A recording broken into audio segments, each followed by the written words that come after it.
Hi, we're here at Education 2.0 conference in Las Vegas, Nevada, 2023. Now, who do I have the honor of speaking with? My name is Beverly Knox-Pipes, Dr. Beverly Knox-Pipes.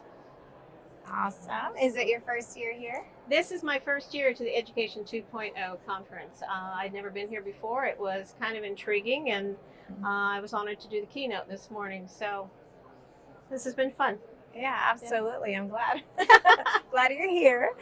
Now, can you briefly tell us about your company and the solutions you showcase at the conference? Sure. My company is BKP Solutions, but I also teach at Nova Southeastern University in Florida. And I've been in education for many years, decades, I can say. And I think what my whole focus for my conference this morning was children and education versus schooling. And so the whole point is that, do we educate or do we school children? And what's the difference? And we're looking at success, we're looking at change, we're looking at leadership development. And so we have to understand in our discussions that when we educate, we're educating our students for integration into society, not just schooling them for a certificate. And so that's really the premise. I work with organizations, school districts, leaders. I do workshops, speaking, and have it for a number of years. I retired from public education a number of years ago, and have just continued on with this passion that I have to share what I've learned, and hopefully other people will learn something from it as well. So that's my pitch. Education or schooling, and what can you do with it, to make a difference.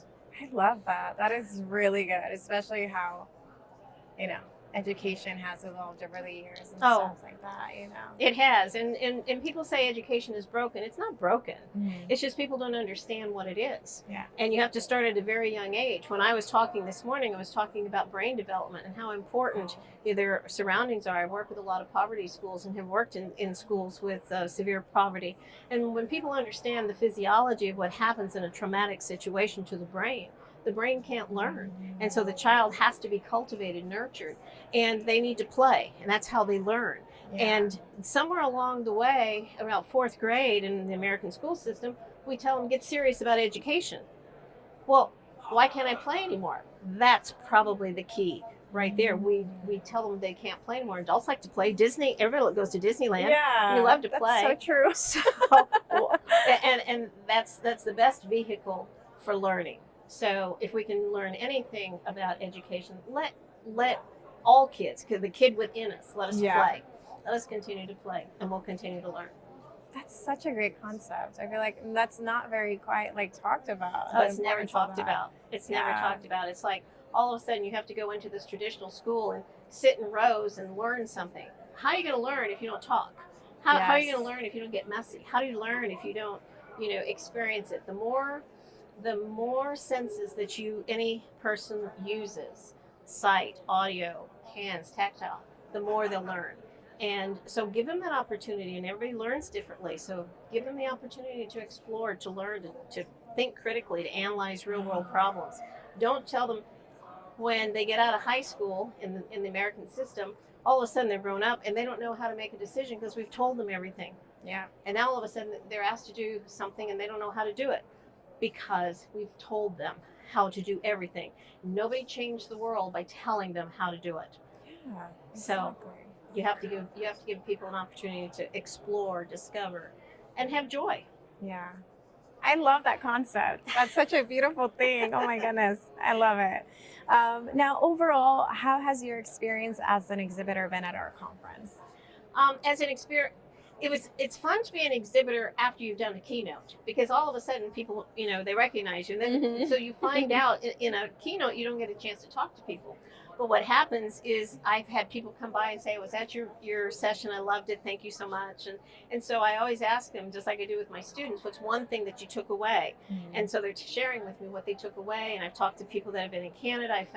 I talked to some wonderful people from Indian tribe in Canada. And it's really wonderful to know that something that you said resonated with people, that they can carry it forward, or they're re-energized. That is really awesome. Yeah, like spreading love, basically. Yeah, right. Spreading the love. Yeah, literally. So, coming to your vision, what are some goals or aspirations for your organization? Um, to help people. We're there. We're K-20 concierge services. Okay. I have it's women owned, and I work Awesome. with some wonderful women who are all experts in their own field, and we do workshops. We come into organizations and we talk with leadership. We do leadership development because that's where it really starts. Pretty much suited to what their needs are. We don't go in and say, here, do this. We're not a plan package deal. It's let's start the conversation. Let's see what your needs are. Maybe there's something we can do, maybe there's not. But at least an opportunity so that Yeah. we can start the conversation. If there's a little bit that we can help them move forward on, then that's what we do. And then we tap into the expertise of all my colleagues, that work with me, and whether it's finance or politics or leadership, or I've worked with superintendents, financial planners, Wow. anything in the Yeah. educational realm. Yeah, because it's the business of education. So we have all these moving parts.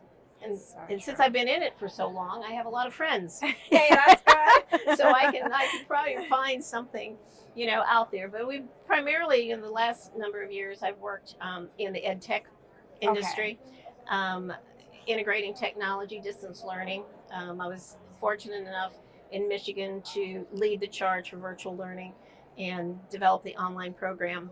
Oh my And gosh. build That's a some big deal. some pretty phenomenal programs that have continued on. It wasn't about me; it was about all of my staff, all of us together. Yeah. But leaders having a vision about what kids needed for their future to be able to move forward, to be able to accomplish what their dreams are. And we were able to do that in Flint, Michigan.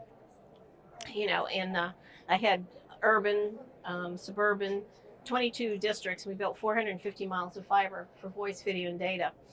And Oh we my were gosh. we were a model for the state of Michigan. Yeah. That's So I've done a lot. amazing. Yeah. I started as a fifth grade classroom teacher, and here I am. After all these years, just spreading the love. Yeah, there you go. Spreading the love, spreading the sprinkle love. Now, if anybody wants to collaborate with you or, wants to get some advice on you, what platform would they find you?